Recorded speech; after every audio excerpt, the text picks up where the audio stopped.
Alléluia, gloire à notre Dieu. Soyez salués ce matin. Bon dimanche à chacun de vous. Ou alors, que dire, bonjour, bon après-midi, bonsoir. Ça dépend du moment auquel vous regardez cette vidéo. Que Dieu vous bénisse. Nous sommes encore là ce matin pour lui rendre la gloire, pour lui dire des choses qui montent de nos cœurs. Voilà. Et j'aimerais lire une parole avec vous. Ensuite, nous commencerons directement à prier, à chanter. Sentez-vous libre en ce moment. Faites comme si nous étions véritablement ensemble dans le même endroit, dans le même lieu. Alors, je lis la parole de Dieu dans Apocalypse, le chapitre 5. Je lirai les versets 11 à 14. La Bible dit: je regardai et j'entendis la voix de beaucoup d'anges autour du trône et des êtres vivants et des vieillards, et leur nombre était des myriades de myriades et des milliers de milliers. Verset 12. Il disait d'une voix forte: l'agneau qui a été immolé est digne de recevoir la puissance, la richesse, la sagesse, la force, l'honneur, la gloire et la louange. Verset 13. Et toutes les créatures qui sont dans le ciel, sur la terre, sous la terre, sur la mer et tout ce qui s'y trouve, je les entendis qui disaient: à celui qui est assis sur le trône et à l'agneau soit la louange, l'honneur, la gloire et la force au siècle des siècles. Verset 14. Et les quatre êtres vivants disaient Amen. Et les vieillards se prosternèrent et adorèrent. Bien-aimés, nous voulons nous laisser aller dans cette dimension de la vision de l'apôtre Jean pour rendre gloire à celui qui est assis sur le trône, rendre gloire à l'agneau, rendre gloire à notre Dieu, rendre gloire à notre Sauveur ce matin. Alors je nous invite librement à élever la voix, à dire quelque chose à Dieu, à prier. Seigneur notre Dieu, tu mérites absolument notre adoration. Tu mérites la gloire, tu mérites les honneurs. Laisse que tout, oui, que tout l'honneur te revienne. Nous sommes là, mes frères et sœurs, et moi, et tous ceux qui nous regardent. Nous voulons faire monter vers toi un chant, faire monter vers toi l'expression de nos cœurs, faire monter vers toi notre adoration. Nous croyons que tu es Dieu, que tu règnes, que tu règnes, que tu règnes. Et nous disons: reçois toute la gloire, toi qui es l'agneau de Dieu. Reçois la gloire, toi qui es assis sur le trône. Alléluia. Gloire, gloire, gloire à l'agneau. Gloire, gloire.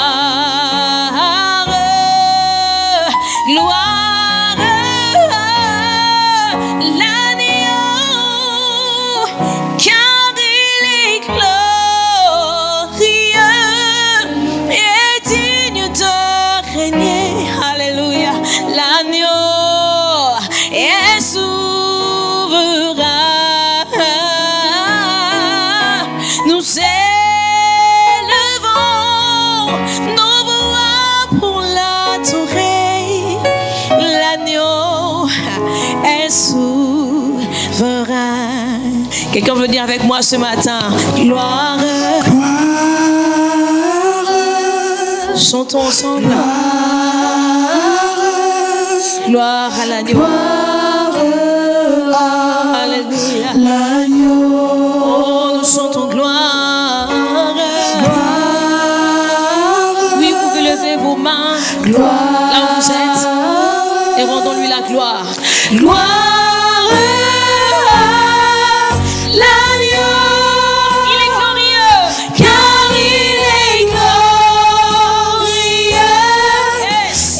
Digne de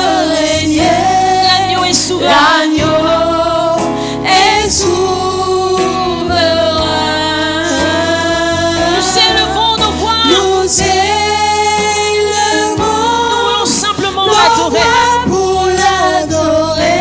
L'agneau de Dieu est souverain. L'agneau de Dieu est souverain. Disons encore une fois, gloire, gloire, gloire à l'agneau.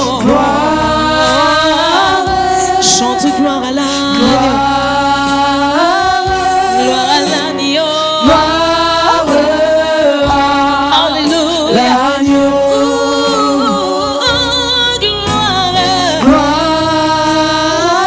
Que toute la gloire soit pour celui qui règne. Alléluia.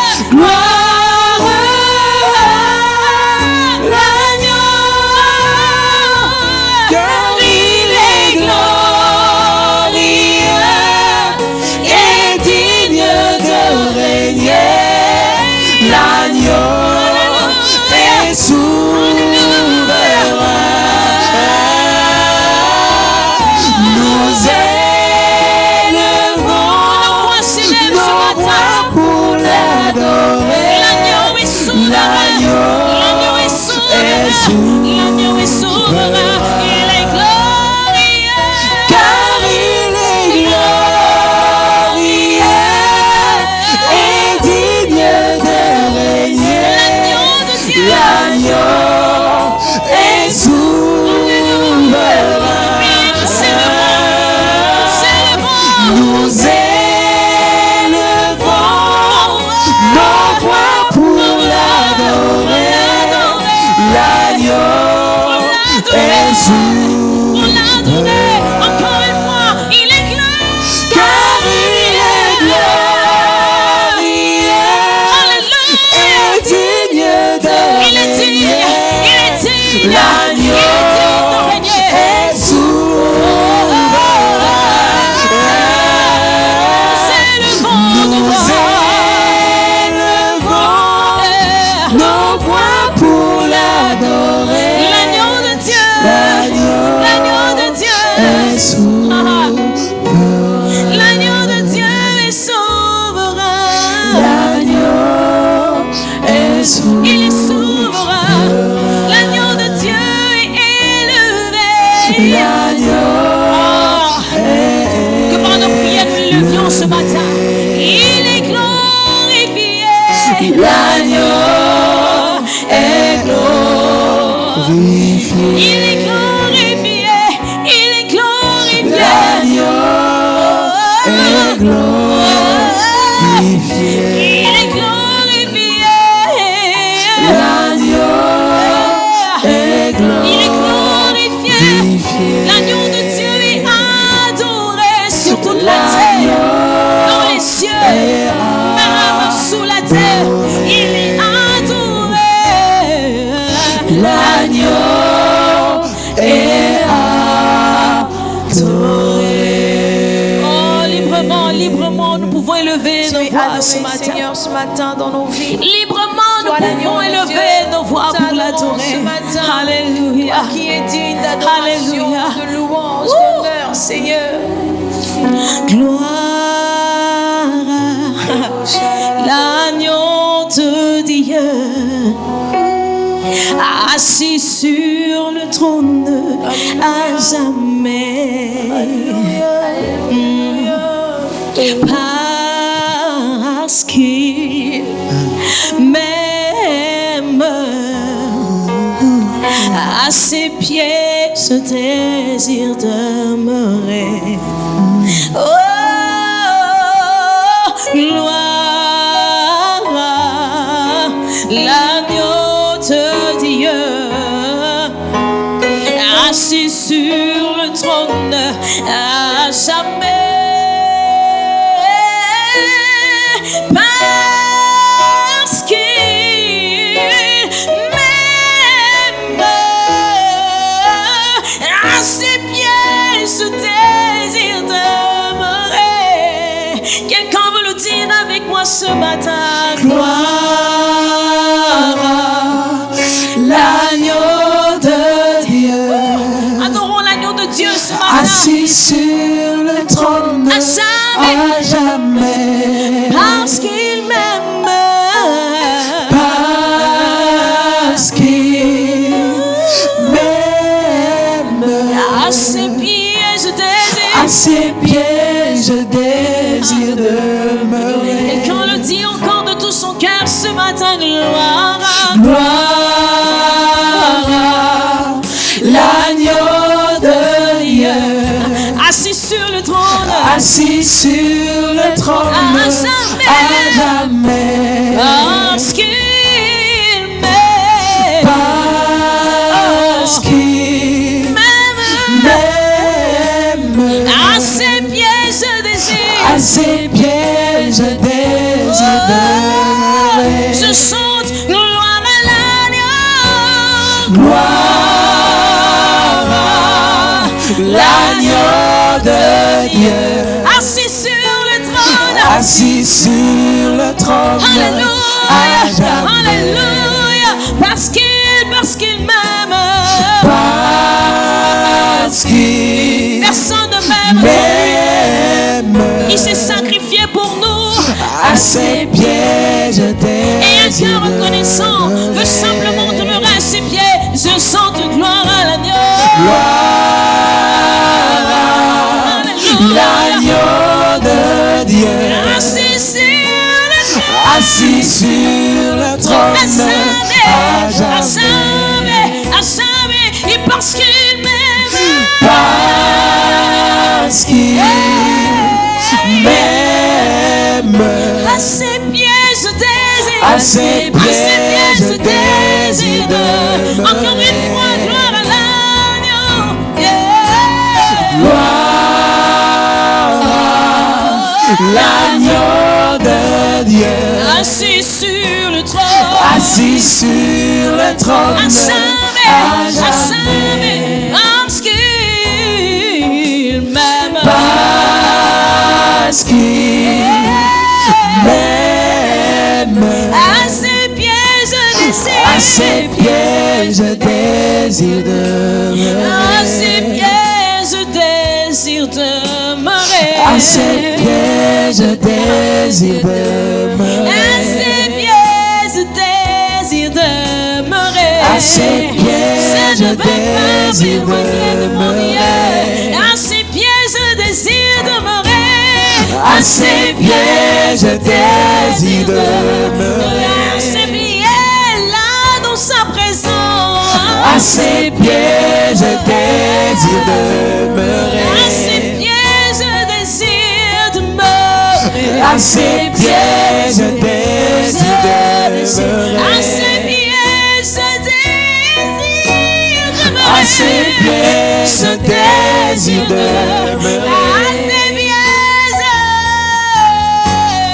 À ses pieds, je désire demeurer. À ses pieds, je désire demeurer. À ses pieds, je désire demeurer. À ses pieds, je désire demeurer. C'est là que je peux entendre son cœur. À ses pieds. À ses pieds, je désire demeurer. À ses pieds, je désire demeurer. À ses pieds, je désire demeurer. À ses pieds, je désire demeurer. À ses pieds, je désire demeurer. À ses pieds, je désire demeurer. À ses pieds, je désire demeurer. À ses pieds, je désire demeurer.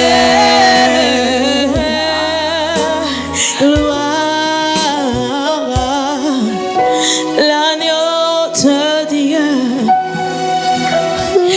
assis sur le trône à jamais. Parce qu'il m'aime. À ses pieds, ce désir demeurer. À À ses pieds ce désir, à ses pieds ce désir demeurer. M'en aller loin de mon Seigneur, à ses pieds ce désir demeurer. C'est là que je suis guéri, c'est là que je suis visité. À ses pieds ce désir demeurer.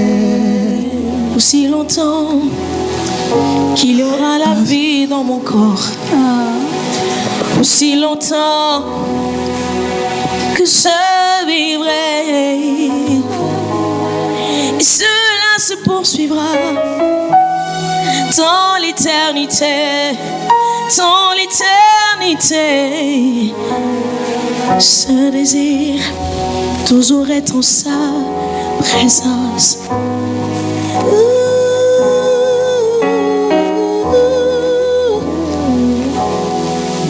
Alléluia. Que notre Dieu soit glorifié à jamais. Amen. Amen.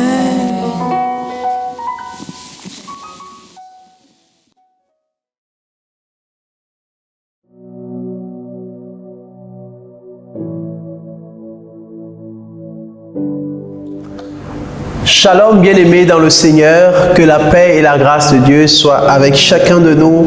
Nous célébrons notre Dieu, nous adorons notre Dieu. C'est le privilège qui nous est accordé en tant que fils de Dieu, en tant qu'enfant de Dieu. La Bible déclare que c'est ce que nous ferons. Tout le reste de notre vie là-haut, nous le célébrerons, nous l'adorerons. Alléluia. Que le Seigneur bénisse chacun de nous ce matin et surtout les instruments qui nous ont conduits dans ces merveilleux moments de célébration et d'adoration de notre Dieu. Nous voulons nous incliner à présent pour demander au Saint-Esprit de nous parler, pour demander au Saint-Esprit encore de faire du bien à notre homme intérieur au travers de sa parole. Alléluia. Nous voulons poursuivre notre message sur les 10 étapes des souffrances de Christ. Alléluia. La dernière fois, nous avons parlé dans une première partie de quelques étapes. Aujourd'hui, nous voulons poursuivre avec les 5 autres étapes de ce message. Est-ce que nous pouvons prier ensemble et demander encore l'assistance du Saint-Esprit et demander encore sa présence, parce que au travers de lui, nous parvenons à saisir les mystères du royaume. Prions ensemble. Esprit de Dieu, nous voulons encore proclamer ta présence agissante. Nous savons que tu es là et nous voulons que tu agisses dans nos vies, dans nos cœurs, au moment où nous partageons ta parole. Merci pour ta glorieuse présence. Seigneur, merci pour ton sacrifice à la croix. Nous t'élevons, ô Dieu, et au travers de ce message, nous voulons encore proclamer l'œuvre de la croix, proclamer encore le sacrifice que tu as effectué, le sacrifice que tu as accompli pour nous sauver et nous donner la vie. Nous venons te dire merci pour cela, rendre la gloire à Dieu le Père et nous recommander au Saint-Esprit qu'il en soit ainsi et pas autrement, au nom de Jésus. Amen. Amen. Alléluia. Donc, les 10 étapes des souffrances de Christ. Nous avons, la dernière fois, dans une première partie, énoncé les 5 premières étapes, en commençant par la tristesse, les angoisses que Christ a connues avant même d'être saisi par les soldats envoyés par les principaux sacrificateurs. La Bible déclare que lorsqu'il était à Gethsémane, il est monté sur la montagne pour prier. Il a laissé Pierre, Jacques et Jean en bas et il est monté prier. Et la parole de Dieu déclare qu'il a été saisi d'une grande tristesse et une grande angoisse, de telle sorte que sa sueur est devenue comme des grumeaux de sang. Et nous avons partagé en expliquant davantage la profondeur de ce qu'il a ressenti à ce moment-là et rappeler qu'il nous arrive nous aussi de connaître des moments de tristesse, des moments d'angoisse. Et nous avons parlé d'une deuxième étape, notamment les humiliations, les moqueries, les accusations de blasphème. Les gens ont craché sur lui, ont craché même sur son visage pour le railler, pour l'humilier. Ils ont craché sur son visage. Lui qui était le Fils de Dieu, il a accepté de souffrir ces choses-là juste pour prendre ta place et te donner la vie. Et dans la troisième étape, nous avons parlé du fait qu'il avait été lié et conduit à Pilate alors qu'il avait passé toute une nuit sans sommeil, une nuit de torture, une nuit de souffrance. Voici que le matin arrive et il n'a pas le droit de se reposer, mais au contraire, il est lié et il est conduit à Pilate. Et à cette époque, nous disions, il n'y avait pas de moyens de transport, en particulier les véhicules, il n'y en avait pas.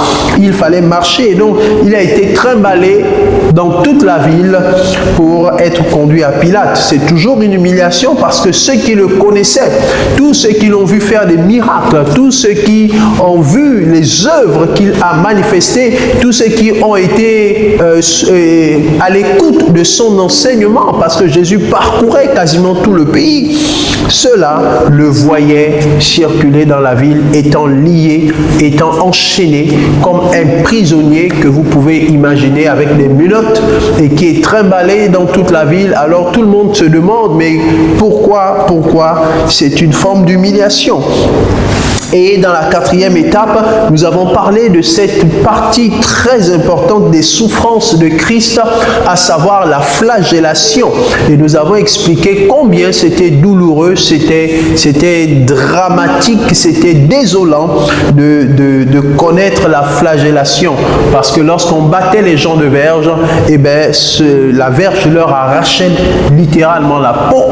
Et on pouvait voir les organes internes, on pouvait voir les veines apparaître, on pouvait voir parce que la chair était déchiquetée. Alléluia. Et dans une cinquième étape, nous avons parlé du fait qu'il avait été déshabillé et du fait qu'on lui a porté une couronne d'épines sur la tête. Et nous avons insisté sur le fait que la couronne d'épines n'était pas juste posée sur sa tête. Alléluia. Mais nous avons insisté sur le fait que les soldats lui donnaient des coups sur la tête pour que les épines de la couronne s'enfoncent dans le crâne, et c'est ainsi qu'il saignait de partout la tête. Alléluia. Quelqu'un a accepté de souffrir toutes ces choses. Quelqu'un a accepté de payer le prix de cette souffrance pour que toi et moi on soit libérés. Alors je ne sais pas pour ta part, mais pour ce qui me concerne, j'ai fait le choix d'honorer ce sacrifice toute ma vie. J'ai fait le choix d'honorer ce sacrifice toute ma vie parce que c'est un prix immense qui a été payé pour que je sois réconcilié avec lui, pour que je sois désormais réconcilié avec Dieu et que je ne sois plus séparé de lui. Alors si tu l'as connu déjà et accepté, accroche-toi pour honorer cette souffrance. Et si tu ne l'as pas connu, reçois-le dans ta vie. Arrête de penser que tu connais. Non, accepte simplement de le recevoir comme ton Seigneur et ton Sauveur pour ensuite marcher dans ses pas et honorer ainsi le sacrifice qui a été accompli à la croix de Golgotha. Est-ce que quelqu'un peut dire avec moi Amen?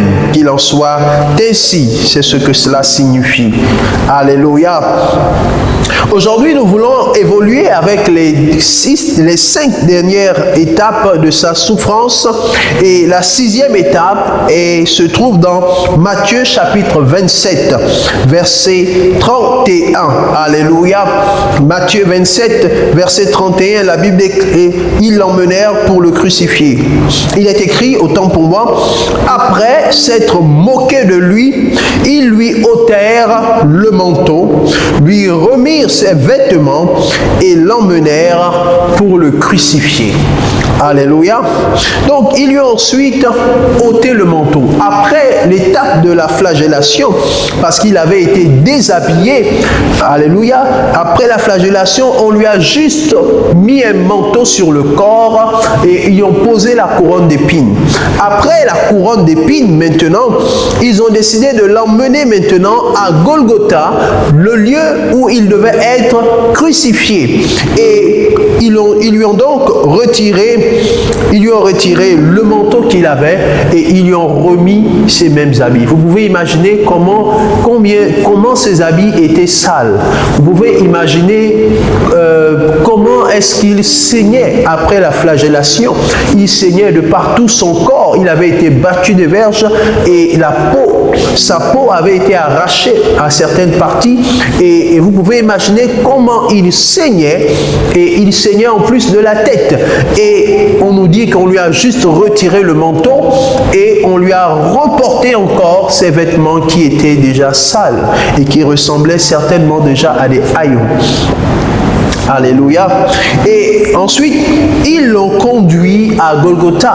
Mais il n'a pas été conduit dans le sens où il a été porté, où il a été transporté. Quelqu'un qui a connu une telle souffrance en l'espace de 24 heures, on va dire, épuisé totalement, n'ayant pas dormi, n'ayant probablement pas mangé, mais étant sous le poids de la torture physique. On lui demande à ce moment-là de porter encore une poutre parce qu'il y avait un grand morceau de bois qu'on appelle la poutre qui devait être celui qui devait servir à le crucifier dessus. Donc ce n'était pas un bois léger comme une latte comme on le voit chez nous. C'était vraiment un bois presque le tronc d'un arbre. Alléluia, qui avait été travaillé et qui devait servir à être enfoncé verticalement dans le sol et avoir une traverse pour former la croix. Donc, après toutes ces souffrances, on lui a demandé de porter cette poutre-là. Et la poutre a été donc attachée sur son épaule pour qu'elle ne tombe pas. La poutre a été attachée sur son épaule. On ne sait si c'est l'épaule gauche ou l'épaule droite. Bref, mais ça a été attaché sur l'une de ses épaules. Et ensuite, il devait marcher avec pour arriver à Golgotha. Alléluia. Regardez la souffrance que l'homme endure. Tout cela parce qu'il a décidé d'accomplir l'engagement qu'il a pris de mourir pour l'homme que tu es et que je suis. Alléluia. Donc, on lui a remis ses vêtements, on lui a mis la poutre et il s'est mis à marcher. Et vous savez, pour vous qui avez déjà lu les textes, à un certain moment, il ne pouvait plus tenir, il ne pouvait plus supporter parce que l'épuisement était à son comble. Alors il s'est écroulé avec la poutre et il a fallu chercher quelqu'un d'autre qui s'appelait aussi Simon, qui est venu, qui a accepté de l'aider, de porter la poutre avec lui pour qu'il puisse arriver à Golgotha. Alléluia. Et après cela, on arrive à la 7e étape, qui est l'étape de la crucifixion. Alléluia. L'étape de la crucifixion. La 6e étape était l'étape de la marche vers la crucifixion. Et la 7e étape est donc la crucifixion en elle-même. Matthieu chapitre 27, versets 33 à 35. Il est écrit: arrivé au lieu nommé Golgotha, ce qui signifie lieu du crâne, ils lui donnèrent à boire du vin mêlé de fiel, mais quand il l'eut goûté, il ne voulut pas boire. Après l'avoir crucifié, ils se partagèrent ses vêtements en tirant au sort, afin que s'accomplisse ce qui avait été annoncé par le prophète. Ils se sont partagés mes vêtements et ils ont tiré au sort ma tunique. Alléluia. Ils se sont partagés mes vêtements et ils ont tiré au sort ma tunique.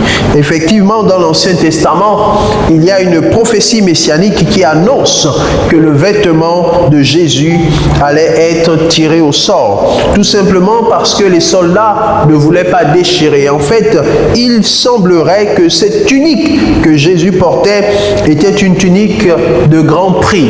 Alléluia. Et donc, plutôt que de se tirailler, de déchirer la tunique, ils pouvaient en tirer quelque chose en vendant cette tunique. Et donc, ils ont préféré tirer au sort pour savoir lequel parmi eux garderait la tunique. Et pour l'histoire, sur le plan archéologique, il y a eu des découvertes qui ont retracé, qui ont retrouvé, autant pour moi, cette tunique qui avait été tirée au sort, du moins des morceaux, alléluia, de cette tunique font partie aujourd'hui des vestiges archéologiques. Alléluia. Et donc, l'étape de la crucifixion, c'est qu'arrivé à Golgotha, on nous dit qu'ils lui ont donné du vin mêlé de fiel, mais il n'a pas voulu boire cela tellement c'était désagréable. Quelqu'un qui avait soif, quelqu'un qui n'avait pas bu d'eau, quelqu'un qui n'avait pas mangé depuis plus de 24 heures et qui était trimballé par-ci et par-là, battu de verge, saignant de partout son corps et ayant souffert encore dans la marche vers Golgotha. Arrivé à Golgotha, vous pouvez imaginer le besoin de boire de l'eau, la soif qu'il pouvait ressentir, et c'était visible. Les soldats ont compris qu'il avait besoin de boire, et plutôt, au lieu, autant pour moi, de lui donner de l'eau, ils ont préféré lui donner du vin mêlé de fiel. Une potion vraiment désagréable, vraiment horrible, et Jésus n'a pas voulu boire. Alléluia. Et la Bible nous dit ensuite qu'après l'avoir crucifié, ils se sont partagés ses vêtements. Mais la crucifixion en elle-même s'est faite au travers des clous qui ont été enfoncés dans ses mains, des clous qui ont été enfoncés dans ses pieds. Vous pouvez imaginer combien de fois c'est atroce. Avez-vous déjà expérimenté le clou qui transperce votre pied ou votre main? Lorsque nous étions petits, je me souviens d'un petit garçon, un ami qui a marché sur une pointe. La pointe s'est enfoncée dans le pied sans apparaître de l'autre côté. Donc ça s'est arrêté à un certain niveau. Mais je pouvais avoir des frissons. Je pouvais ressentir la douleur qu'il ressentait en criant lorsqu'il a marché et que la pointe s'est enfoncée. Et imaginez que Christ, après avoir autant souffert au moment de la crucifixion, il est maintenant allongé sur la poutre et sur la traverse qui a été mise pour former la croix. Et la Bible dit que des clous ont transpercé ses mains de part et d'autre pour être enfoncés, pour être retenus autant pour moi sur le bois. Et les pieds, de la même manière, ont été cloués et les clous ont transpercé donc ses pieds et sont rentrés dans le bois. Vous pouvez imaginer pouvez-vous imaginer combien cela est douloureux? Alléluia. On ne sait exactement parce que il est probable que, plutôt que d'être enfoncé dans la main, il est probable que les clous aient été enfoncés dans le poignet de Jésus. Il est fort probable que les clous aient été enfoncés dans le poignet pour permettre, pour que le support, pour que le poids du corps ne déchire pas toute la main et qu'il ne tombe de la croix. Il est probable que les clous aient été enfoncés dans les poignets pour permettre de tenir suffisamment sur la croix dans cette position et de supporter le poids du corps qui devait se faire ressentir au niveau des bras. Alléluia. Et donc, imaginez combien de fois c'est douloureux, mais comprendre que quelqu'un a accepté de souffrir tout cela pour que nous soyons sauvés. 8e étape, la Bible dit que les passants, autant pour moi, l'injuriaient et secouaient la tête. Matthieu chapitre 27, verset 39. Les passants l'injuriaient et secouaient la tête. Alléluia. Les passants l'injuriaient. En plus donc des souffrances physiques de la croix, en plus des souffrances de son âme, il subissait encore des injures. Même même à cette étape-là, il subissait des injures. Combien de fois les gens sont désagréables? Combien de fois les gens sont capables du pire? Quelqu'un qui a déjà autant souffert et qui est en train de mourir, vous continuez quand même à l'injurier. Je ne sais pas quelle situation vous avez vécue, une situation au travers desquelles vous avez été injurié, humilié, malmené. Est-ce que vous pouvez ressentir cette douleur à l'intérieur de vous lorsque quelqu'un vous rabaisse, lorsque quelqu'un vous injure, vous traite de tous les noms? Et au-dedans de vous, vous vous sentez meurtri. Jésus a expérimenté plus que cela. Il était fils de Dieu et il a accepté de s'incarner en un homme pour mourir pour les hommes. Il était dans la gloire de son Père. Il ne manquait de rien. Il était célébré. Il était adoré dans la gloire de son Père.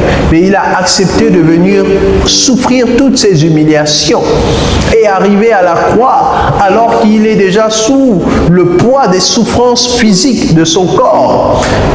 Il continue à recevoir des injures. Quelqu'un qui est venu pour te sauver et tu te mets à l'injurier. Imaginez combien de fois c'est douloureux dans l'âme. Cela montre que Jésus a connu vraiment tout type de souffrance, aussi bien les souffrances physiques que les souffrances émotionnelles. Alléluia. Et même les souffrances spirituelles que nous allons voir dans la suite. Alléluia. 9e étape. La Bible nous parle de la séparation avec le Père. Matthieu chapitre 27, verset 46. Il est écrit: et vers la 9e heure, Jésus s'écria d'une voix forte: Eli, Eli, lama sabachthani. C'est-à-dire, mon Dieu, pourquoi m'as-tu abandonné? Et je crois que c'était là un point culminant des souffrances de Jésus. Eli, Eli, lama sabachthani. Pourquoi, mon Dieu, m'as-tu abandonné? Parce que à ce moment-là, ce qui se passe, c'est que Dieu le Père quitte le Fils. Parce que Jésus sur la croix a porté les péchés du monde entier. Et à partir de ce moment-là, Dieu le Père ne pouvait plus être en lui parce que Dieu est saint. Et la Bible dit que quiconque pratique le péché s'éloigne de Dieu. Parce que Dieu est saint. Dieu ne peut pas pécher. Dieu ne peut pas rester. Et Dieu ne peut pas vivre avec le péché. Le péché est opposé à la présence de Dieu. Et Jésus sur la croix avait sur lui les péchés de tout homme. Bien qu'il n'avait pas péché lui-même, mais à ce moment-là, les péchés de tout homme, ces péchés-là ont été posés. Il a porté autant pour moi ces péchés-là sur lui et le Père a dû le quitter. Alors, il y avait donc à ce moment-là la séparation entre Jésus et Dieu le Père. Alléluia. L'une des souffrances les plus difficiles à supporter, ce n'était pas les souffrances physiques. Les souffrances les plus difficiles à porter, je crois, à ce moment-là, n'étaient pas que les souffrances physiques ou encore les souffrances émotionnelles, mais c'était aussi des souffrances d'ordre spirituel. Parce qu'à ce moment-là, l'Esprit de Dieu le quitte. À ce moment-là, il est livré à lui-même et il le ressent. Et on réalise au travers de son cri, quand il dit « Mon Dieu, pourquoi m'as-tu abandonné ?» Il réalise que Dieu n'est plus avec lui. À ce moment-là, le plus difficile, c'est sa séparation avec Dieu. Parce qu'il a toujours été dans la présence de Dieu. Il n'avait jamais vécu séparé de son Père. Il disait que le Père était en lui et lui, il était dans le Père. Alléluia. Et il n'avait pas été séparé. Alors à ce moment-là, il y a eu la séparation. Un peu comme l'homme au jardin d'Éden a été coupé de Dieu, a été séparé de Dieu. Lorsqu'Adam a été séparé de Dieu, c'est fini. Adam a commencé à être livré à lui-même et à ses sens reprouvés. C'est ainsi que tout homme qui n'a pas Christ dans sa vie, qui n'est pas réconcilié avec Dieu, est livré à ses penchants, est livré à ses passions, est livré à ses pensées infâmes, et il est emmené à commettre n'importe quoi, n'importe où, parce qu'il est séparé de Dieu. La plus grande souffrance que l'homme peut rencontrer, c'est la séparation d'avec Dieu. Les amis, aujourd'hui, ça semble être rien du tout. Oui, parce que certains pensent que parce qu'ils ont fait de bonnes études, ils ont fait de grandes études, autant pour moi, parce qu'ils sont d'une bonne famille, parce qu'ils ont des privilèges de la vie et de la société, ils pensent qu'ils n'ont pas besoin de Dieu. Ils pensent que être séparé de Dieu n'a aucune conséquence. Ils pensent que être coupé de Dieu n'a pas de conséquences. Mais pourtant, oui, il y a des conséquences, aussi bien dans ce monde que dans le siècle à venir. Lorsqu'il sera question de rendre compte à Dieu, ils comprendront qu'avoir été séparé de Dieu, rester séparé de Dieu, a des conséquences énormes. Parce que qu'on le veuille ou qu'on ne le veuille pas, l'enfer existe bien. Ce lieu atroce, ce lieu de souffrance atroce existe bien. Et quiconque n'aura pas reçu le Fils dans sa vie ne pourra pas vivre dans la paix éternelle, mais il vivra dans la géhenne, dans le feu éternel, réalisant que sa séparation avec Dieu n'était pas une bonne chose. La souffrance la plus difficile à supporter de Jésus était sa séparation avec le Père. Il a accepté de souffrir physiquement pendant tout ce qu'on lui faisait. Certes, il criait, mais il ne manifestait pas une douleur émotionnelle et spirituelle.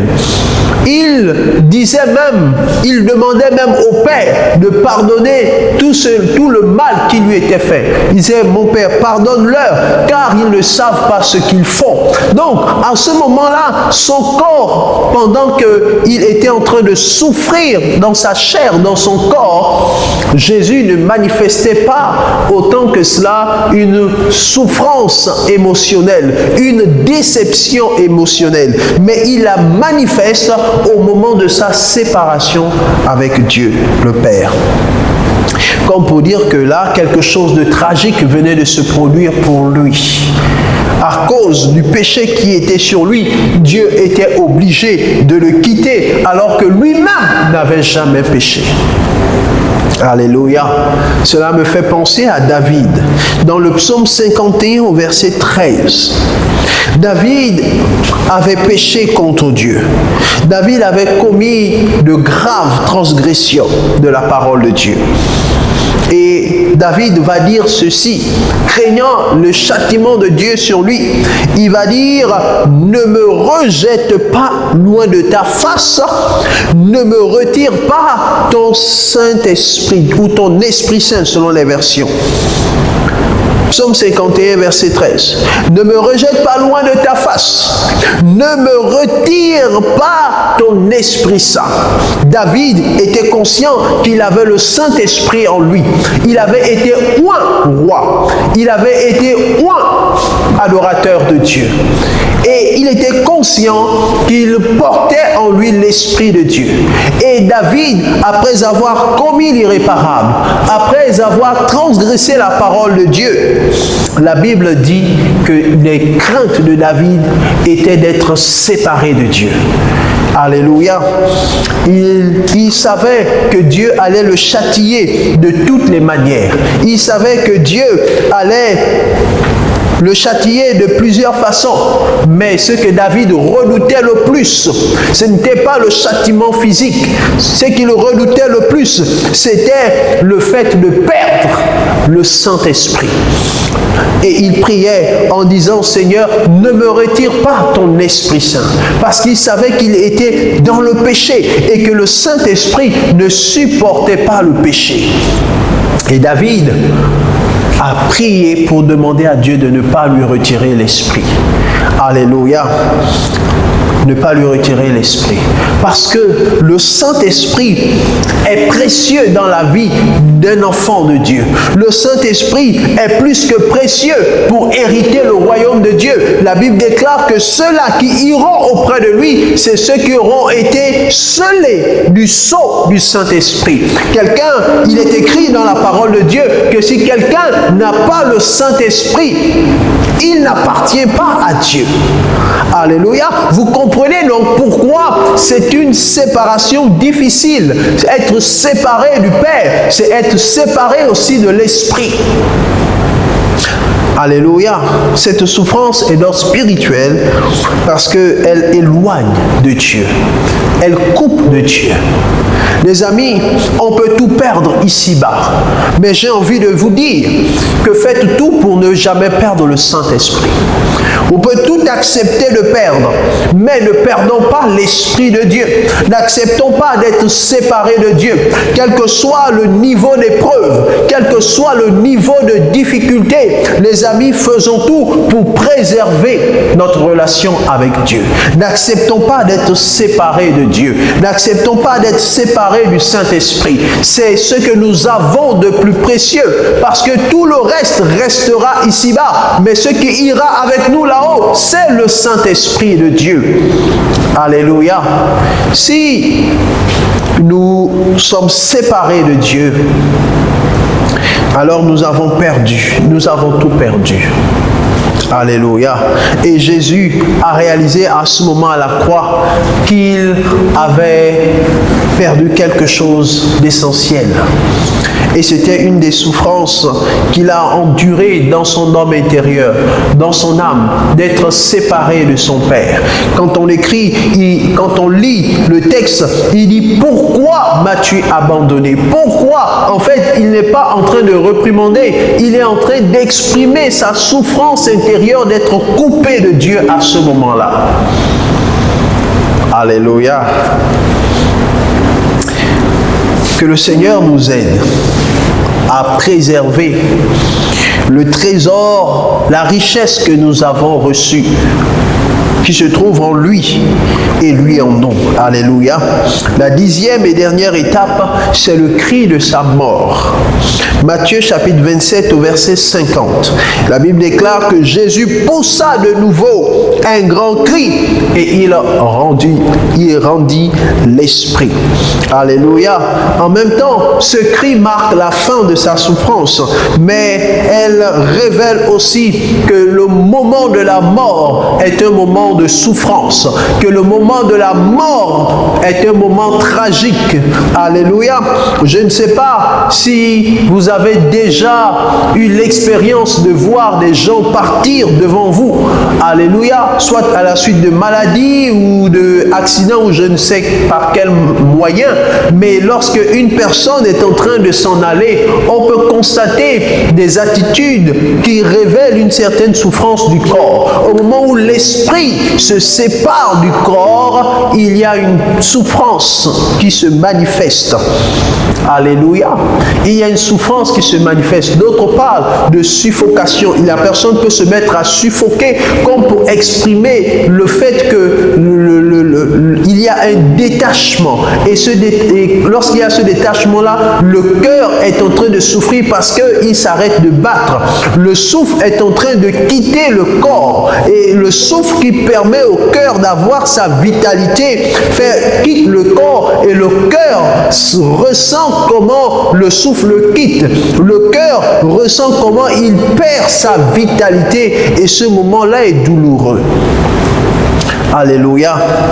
Et donc, Jésus poussa de nouveau un cri lorsqu'il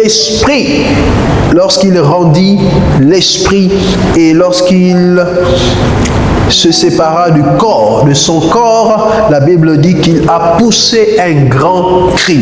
Alléluia. Et il rendit l'esprit. Voici quelques souffrances, les 10 étapes des souffrances de Jésus. Et Jésus a payé notre dette au travers de ses souffrances. Et lorsque j'étudie ces textes-là, je réalise davantage ce texte de Ésaïe qui dit que par ses meurtrissures, nous avons été guéris. Regardez combien de fois il a été meurtri. Alléluia. Lorsque la Bible dit par ses meurtrissures, nous avons été guéris. Ces meurtrissures sont de toute catégorie, aussi bien sur le plan de la chair qui a souffert, qui a été meurtri, mais aussi il a été meurtri dans son âme et dans son esprit. Meurtri à l'intérieur et meurtri à l'extérieur. Alléluia. Qu'est-ce qu'il a fait de si mauvais? Qu'est-ce qu'il a fait de mal pour mériter d'être meurtri à ce point? Qu'a-t-il fait pour mériter d'être meurtri et de souffrir à ce point? Lorsque nous avons une petite épreuve dans notre chair ou dans notre âme, lorsque quelqu'un nous insulte, lorsque nous avons été humiliés publiquement, nous manifestons tellement d'envie de vengeance, tellement d'envie de rendre. Alléluia. Lorsque nous traversons une épreuve, nous ressentons la douleur que cela engendre au-dedans de nous et nous nous plaignons du fait que nous n'avons pas à souffrir de telles choses. Nous nous disons pourquoi est-ce que cela nous arrive? Lorsque nous perdons un être cher, nous crions, nous nous plaignons auprès de Dieu. Pourquoi cela nous arrive-t-il? Comme pour dire que cela ne doit pas nous arriver, mais que cela peut arriver aux autres, cela peut arriver aux voisins, mais cela ne doit pas nous arriver. Alors, Jésus, qu'a-t-il fait pour mériter de telles souffrances? Est-ce que les souffrances que nous endurons égalent les souffrances de Christ? Alléluia. Je crois que nos souffrances n'égalent en rien les souffrances de Christ. N'arrivent peut-être même pas à la cheville des souffrances de Christ. Il a souffert tout cela par amour pour toi, pour que toi tu comprennes que tu n'as plus à souffrir les mêmes souffrances et que lorsqu'il arrivera que les épreuves de la vie se présentent, que tu t'appuies sur l'espérance de la joie que Christ te donnera après ces étapes de souffrance. Parce que l'apôtre Paul dit que les souffrances du temps présent produiront en nous une gloire à venir. Alléluia. Comme quoi, lorsque nous vivons les souffrances, lorsque nous vivons les épreuves, nous devons vivre cela en sachant que cela ne durera pas définitivement, que ce sera pour un petit temps et que plus tard, nous allons rentrer dans un moment de gloire, de joie et de manifestation de la gloire de Dieu dans nos vies. Parce que la bonne nouvelle, c'est que Jésus, après avoir rendu l'âme, n'est pas resté mort. Alléluia. Il a souffert toutes ces choses, aussi bien à l'extérieur qu'à l'intérieur de son corps. Mais la bonne nouvelle, c'est qu'il n'est pas resté dans le tombeau. Il n'est pas mort. La Bible déclare qu'il est ressuscité. Comme pour te dire que toi aussi, tu ressusciteras. Alléluia. Tu ne resteras pas par terre. Tu ne resteras pas enfermé, enterré. Mais tu te relèveras, tu ressusciteras et tu sortiras du tombeau. Alléluia. Si quelqu'un avait perdu de l'espoir, j'aimerais dire à cette personne-là qu'il n'y a aucune raison de désespérer. Non, les souffrances de Christ doivent t'emmener à espérer. Parce qu'au-delà des souffrances, il y a la résurrection. Au-delà des tortures, il y a la résurrection. Au-delà des humiliations, des moqueries, etc., il y a la résurrection. Oh, et lorsqu'il est ressuscité, je peux imaginer les personnes, les passants qui les juriaient lorsqu'il était cloué à la croix, ceux qui se moquaient de lui et qui disaient, roi des Juifs, sauve-toi toi-même, tout cela qui parlait. Je suis sûr que lorsque certains d'entre eux ont entendu ou ont revu Jésus vivant, ils ont dû se mordre la langue. Alléluia. Ils ont dû se mordre la langue. Tes souffrances ne sont pas la fin. Les étapes des souffrances de Christ n'ont été que des étapes de sa vie et ce n'était pas la fin. Après ces souffrances, il y a eu la résurrection. Comme je t'annonce qu'il y aura la résurrection pour toi. Aussi bien dans le temps présent, au sens figuré comme au sens propre, il y aura la résurrection. Aussi bien dans le temps présent que dans le temps à venir. Aussi bien au sens figuré qu'au sens propre, il y aura une résurrection pour toi. Alléluia. C'est la raison pour laquelle tu dois t'accrocher et persévérer. C'est la raison pour laquelle tu ne dois pas accepter de perdre, de te séparer de Dieu. Tu dois persévérer et continuer à espérer en lui. Alléluia. Que le Saint-Esprit vienne fortifier ton âme. Que le Saint-Esprit ne te quitte pas. Le Seigneur n'a plus de raison de se séparer de toi. Comme il s'est séparé de Christ, parce que Christ portait ton péché. Alors, il n'y a plus de raison que Dieu le Père reste séparé de toi, parce que ton péché, tes péchés ont été portés déjà par Jésus. Et il t'a rendu libre pour que tu puisses avoir une relation personnelle avec Dieu le Père. Alléluia. C'est pourquoi je t'encourage à t'accrocher à lui, à le suivre. Donne-lui entièrement ton cœur. Alléluia. Arrête de craindre le lendemain. Fais-lui confiance. Donne-lui entièrement ton cœur. Il est passé par ce par quoi tu passes. Il a connu toute souffrance. Il a connu pire que ce que toi tu connais aujourd'hui. Peut-être que tu te plains et tu te demandes pourquoi est-ce que les choses ne marchent jamais pour toi. Laisse-moi te dire que lui, il a connu pire que ça. Mais il est ressuscité. Et il a connu tout cela pour que toi, tu puisses connaître autre chose. Alléluia. Est-ce que tu peux élever ta voix et commencer à prier? Demander au Seigneur, de te fortifier. Si tu te retrouves dans la situation de David, David était dans le péché. Il savait qu'il avait offensé Dieu. Et il a demandé au Seigneur de ne pas le quitter, de ne pas lui retirer son esprit. Parce qu'il avait compris que l'Esprit de Dieu était précieux dans la vie d'un homme. Si tu réalises que tu t'es éloigné de Dieu, demande au Seigneur de te ramener. Demande au Seigneur de te secourir.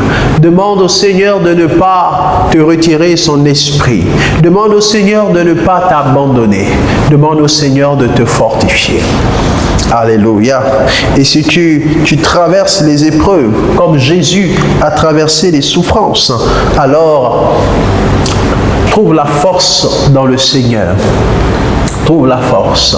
Jésus n'avait pas crié en se plaignant. Jésus n'avait pas exprimé une souffrance émotionnelle particulière jusqu'au moment où le Père l'a quitté. Alléluia. Mais si tu as la grâce d'avoir l'Esprit de Dieu en toi, si tu as la grâce d'avoir le Père en toi, alors tu as des raisons d'espérer et de ne pas sombrer sous le poids de la souffrance ou de l'épreuve. Laisse-toi fortifier par le Saint-Esprit. Invite le Saint-Esprit à te soutenir, à te fortifier. Qu'il en soit ainsi. Seigneur, j'élève ma voix pour te confier chacun de nous.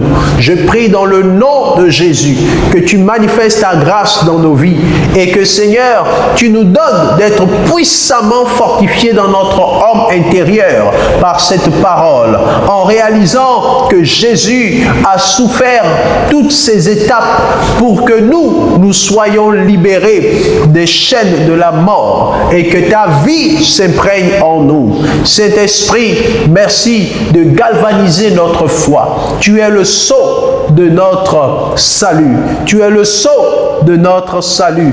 Et nous prions que ta présence en nous soit vivante, soit manifeste. Que toute la gloire revienne à Christ. Au nom de Jésus-Christ. Amen. Que Dieu nous bénisse. Que sa paix qui surpasse toute intelligence soit notre partage. À très bientôt. Amen.